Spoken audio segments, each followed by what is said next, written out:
And now we are on 2025. It's yung parang throwback siya sa atin, no? Because it was I together with May who really started Pets Date Night 2017.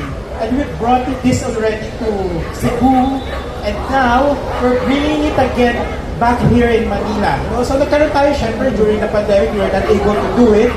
But 2022, we were able to do it again on the same venue. Now we are back, and kanina sabi ng natin, ang host natin, no, who's the first timer? Medyo hindi ko nakita. Marami ba first timer? Okay.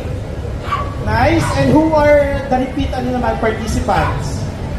Okay, nice. I'm looking, ay nahanap ko yung mga mainstay na Pets Date Night from 2017 onwards. Baka mamaya pa sila darating. But it was such a nice Saturday that we were able to gather here.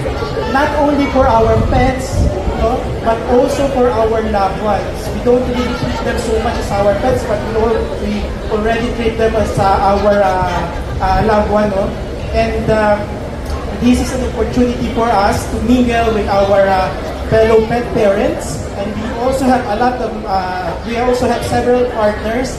I really wish that you visit them.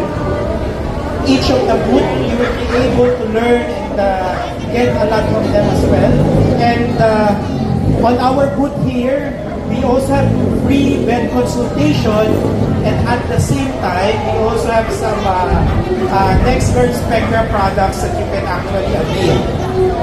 Of course, that's good thing because we have resident vets that we have in here. I will not take it so long. Maraming salamat sa pagpunta and welcome to the 2025 Pets Date Night.